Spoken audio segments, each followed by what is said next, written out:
Everybody's going to get in trouble. It's a question of how do you get out of trouble. Yeah. There was a point where a lot of people felt I wasn't going to make it except me. What I did is I restructured things in the early 90s and the bad times, and I had to go back and do it myself. You know, when it was happening, I had no choice. I just had to do it, and I did it myself. I really went back to work, and I really did things myself, and I think that's why I survived. And don't forget, I was being sued for $2 billion at one point. I really think that right now I'm just really proud with the way I've handled things. I really think that I've handled things well from a business standpoint. More importantly than anything else is by using my own brain. The way I've survived, the quality in which I've lived under the survival mode, the image I've portrayed during the survival period. I mean, people haven't seen me go into a corner and put my thumb in my mouth and say, I give up, I give up. I mean, this kid doesn't give up. But some people did give up. Many people gave up, and many tough, smart killers gave up. They just gave up. They said, I can't do it anymore. But I have to tell you, a lot of smart people are in real deep trouble right now, and I'm not. And a lot of people, really smart people, are dead.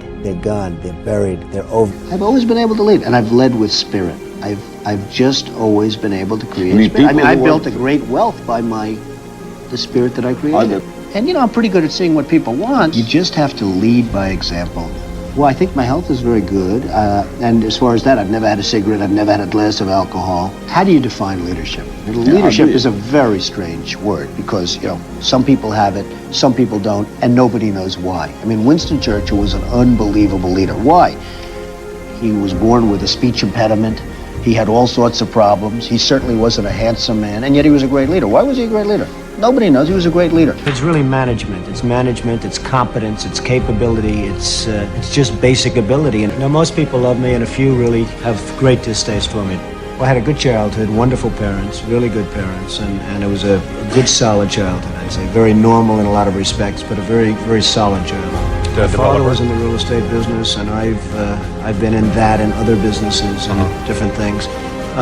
I like what I'm doing. I just enjoy what I'm doing. I love the real estate business, and I love the other businesses that I'm in. I don't think of myself as driven. I'm fortunate. I don't need lots of sleep like some people, and some people don't. I don't need that. I would say that I'm somebody that enjoys what I do, and I enjoy it so much that perhaps I do it well, but I really enjoy what I do. I don't like to think of myself as driven. I don't like to think of myself really as ambitious. I just enjoy what I do. I just want to keep doing what I'm doing. I have a special interest in New York. New York City is a hot city. It's a great city. It's the greatest city in the world, according to many.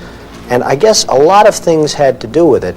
Mostly, I feel it was the psychology of making New York a winner as opposed to a loser. I mean, we took a building that had one person working, we now employ 2,000 people, and we employed during peak construction periods over 4,000 people. So the city is the big winner. And I learned a lot from my father, more than anything else. I learned a lot. My father was out in sort of a tough business in Brooklyn, Queens, rent control property and various properties, and it wasn't a great business, it was a good business, and he was a solid guy and a bright guy. And I learned a lot from my father. I think if, in terms of support, that would be the number one thing that I got from my father. I don't look at failures as failures. I think a failure is something that you really want to learn by. I would say that I haven't had too many, and I want to keep it that way. You know, the way I feel about tips, if somebody does a super job, I give more than anyone. And if somebody does a lousy job, I probably give less than anybody. And that's the way I feel about life. I'm a pretty good tipper when somebody's good, and I'm a pretty lousy tipper if somebody's not good. So that's the way it is. Life should be, you should be rewarded for competence and capability and doing a job and having a smile on your face, maybe, if that's the case. But we could talk a little bit about success. You have to know about momentum. It's just something that I talk about because it's so different. There was a man named William Levitt.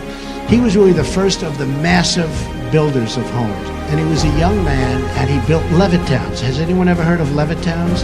The Levittowns were these massive housing developments, largely in Long Island, Pennsylvania, different places, but massive.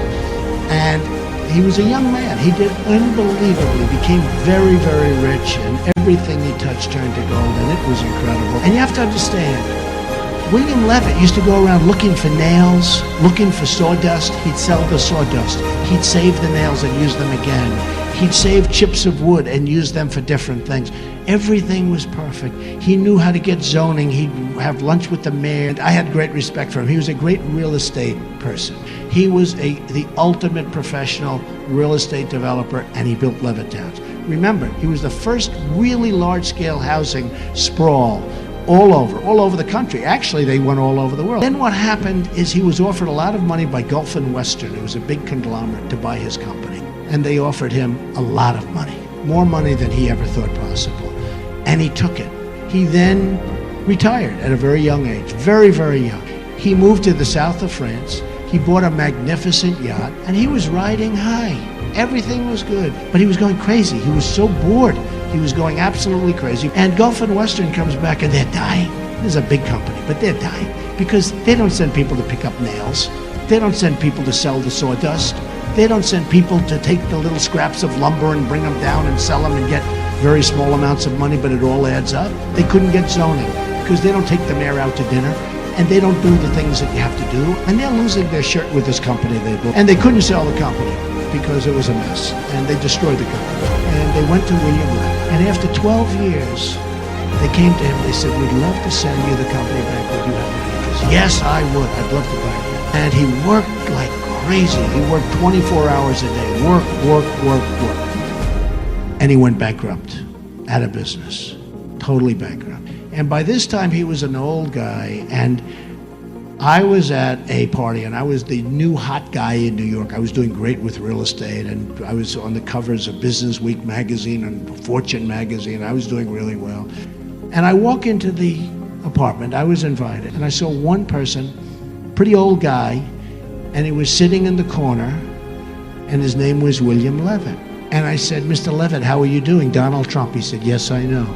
He said, I'm not doing well. I'm not doing well at all. I said, I read that, and it's too bad. What went wrong? And I'll never forget the expression of the statement. He said, Donald, I totally lost my momentum. And I watched him sitting in this corner. I don't even know why he was there. Because he said, I lost my momentum, Donald. I lost my momentum. I've never, ever forgotten those words. And I've always remembered that. He lost his momentum. He took that time off. He came back, and it was a different world, and he lost his momentum. Now, the real lesson there is you have to know if you've lost your momentum so that you don't get hurt. What you want to do is you want to keep going. But if you think you lost your momentum, slow down and refocus on maybe something else.